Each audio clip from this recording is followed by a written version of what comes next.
salaamaaleykum wa rahmatullahi taala wa barakatuh. Monsieur le ministre maa ngi lay nuyu bu baax, monsieur le ministre de la justice, monsieur le ministre des télécommunications en relation avec les institutions maa ngi lay nuyu di nuyu seeni collaborateurs yëpp. Monsieur le président de l'Assemblée maa ngi lay nuyu bu baax di nuyu les honorables députés. démb bu ngeen ma suivre waxoon naa ne man su may ñëw assemblée ndànk lay doxee. Je vais marcher avec élégance, avec assurance, avec aisance, parce que démb dafa am exercice de transparence et de vérité boo xam ne le président Ousmane Sonko def na ko te sénégalais yëpp adhéré nañ ci. maa ngi profité mu félicité bu baax suñu collègue député honorable député Amadou Ba, le fait que mu réintroduire cette modification sur l'article 37. Moi, je me pose une question. Si vous vous rappelez bien, ba ñuy wut le président Bassirou Diomaye Faye dafa yàkkamti woon lool mettre en exergue sa patrimoine ñëpp tàccu foofu lu mu bëggoon wone ne moom dafa jub moom nii la toll demoon nañ ba tax di wax ne dafa pauvre.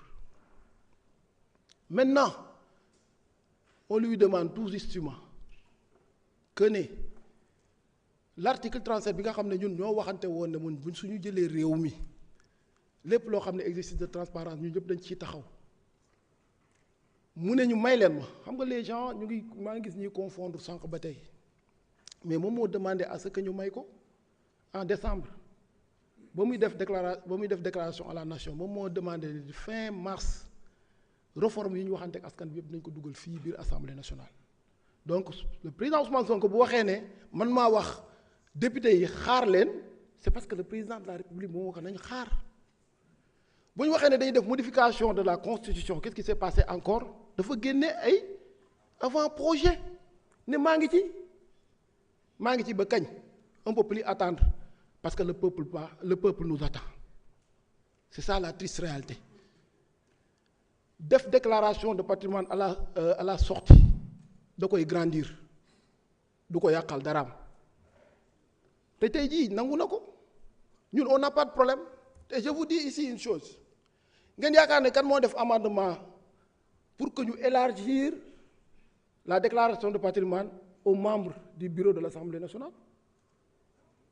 C'est le président de la République Bassirou Diomaye Faye moo def amendement bi.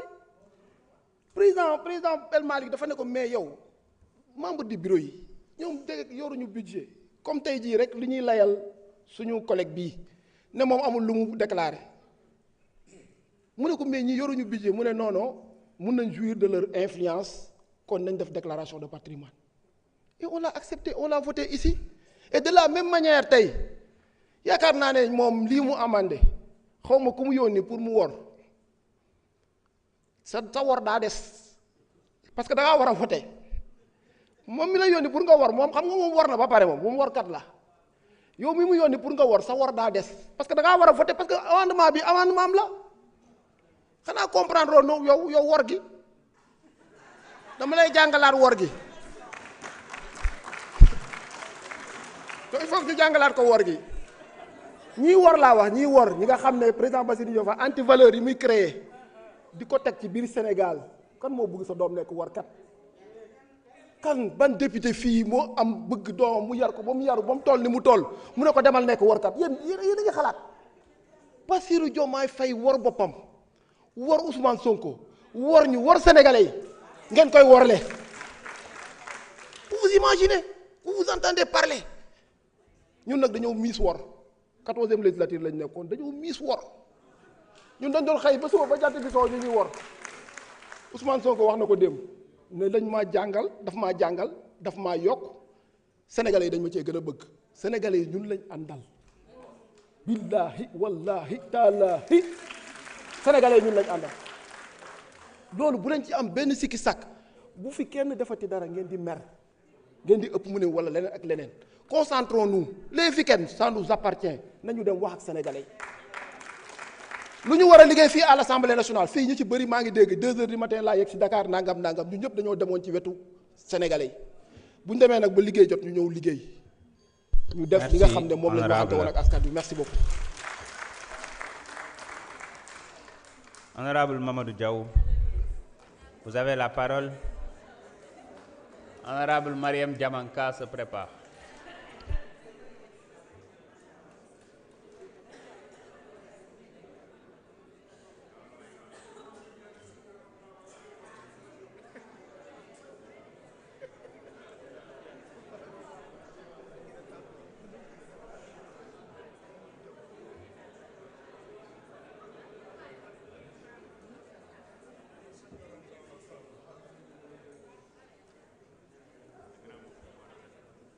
Assalamu alaikum,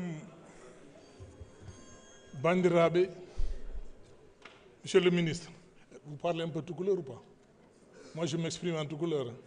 Soit vous êtes sérère ou tout couleur. Monsieur le président de l'Assemblée, problème ni yeb yow yaa ko def. Pourquoi? Yow mbaɗeɗa voté pendant 5 ans pour l'intérêt d'une personne nga démissionné nga jokk ce poste tota postement.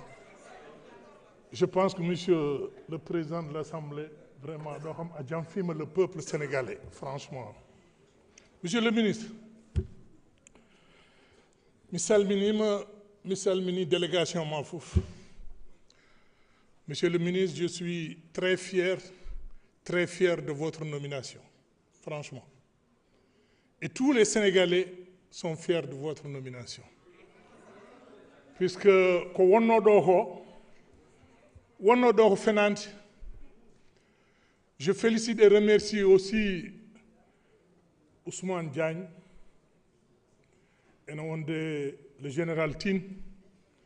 Ce sont des ministres qu'on a relevés à cause de leur dignité. Puisque neɗɗo saɗa jogii dignité, wonko jaɓata wonka jaɓata kamɓe ko ɗum ittiɓe nde ɓe yittande hunde tan adda fawa ɗon coka Demba nawa Demba prison mbaɗa ɗo bracelet faire du n'importe quoi dans ce pays là et vraiment nous comptons sur vous de régulariser ces problèmes là. Monsieur le ministre, moi je ne voterai pas cette loi car c'est une loi qu'au règlement de compte woni ɗo hen. Et vous, Minelma aussi est président de la République, M. Diomaye. Mbiyamo les 54%, c'est pas PASTEF. C'est PASTEF et les coalitions de partis. C'est pas seulement PASTEF. PASTEF ne peut pas nommer un président de la République. Mënul nekk. C'est pas possible. C'est PASTEF et coalition de partis. Bon, arrêtez le chrono là, arrêtez. Arrêtez le chrono. Arrêtez le chrono. Voilà, vous arrêtez le chrono. S'il vous plaît. Avant que je continue. Voilà. Bàyyi leen ko mu yeggali rek. Dama leen ko ñaan bàyyi leen ko mu yeggali. Bon, yéen jigéen yi, je sais que c'est comme ça que vous êtes avec vos hommes à la maison, et ça ne m'étonne pas.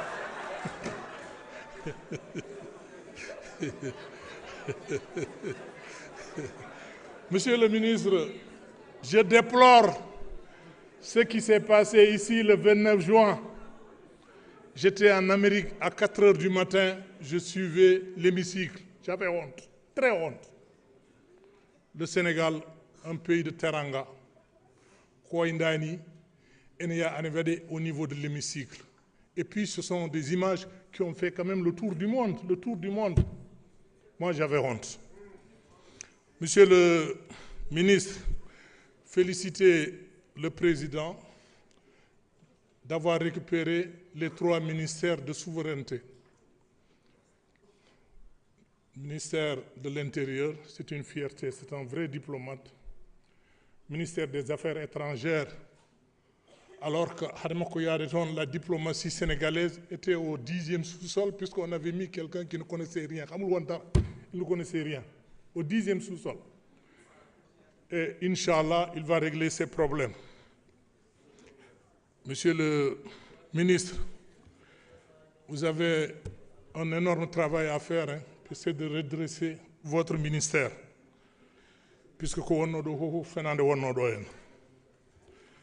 Monsieur le ministre, nullement et président de la République, monsieur Diomaye, nous, la région de Matam, depuis l'alternance, tous les sentiers sont à l'arrêt puisque nous sommes de l'opposition. Tous les sentiers, il n'y a pas un seul sentier qui fonctionne dans la région de Matam. Et pire encore, Alignan, l'autre jour, il est allé à Matam. Vous savez ce qu'il a fait? Les stations de Matam, c'est-à-dire qu'on ne mérite pas les stations de Matam. Il a déployé tout le matériel et même les techniciens. Ça, c'est une honte. On dirait que Matam ne fait pas partie du Sénégal. Moi, j'avais honte quand on m'a parlé de ça. Moi, je ne transhume jamais, je vais vous dire. 13e législature, j'étais avec Sonko ici. À cette époque, mon camp disait que je suis de l'opposition. Moi, je suis un homme véridique. Je ne dis que la vérité. Ils me connaissent sur ça. Billahi. Adjarama, Seydi Diaw. Monsieur le ministre, on compte beaucoup sur Mariam Diamanka, vous avez la parole. Voilà. Abdoulaye Tal se prépare.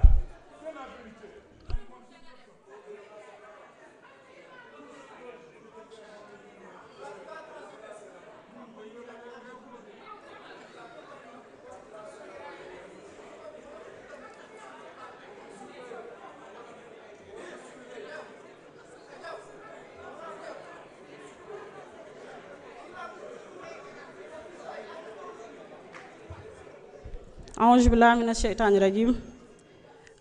Monsieur le Président, assalminama, cher ministre, nchalminama, chers collègues. Alhamdulillah rabbil alamin. Tawde babam gummido do kanko wi ko he fenande wonano. Hande Pastef addi gongi. Gongi min jidi halde e transparence. Ko dum tahi 54% des Sénégalais mbadi voter pour Pastef.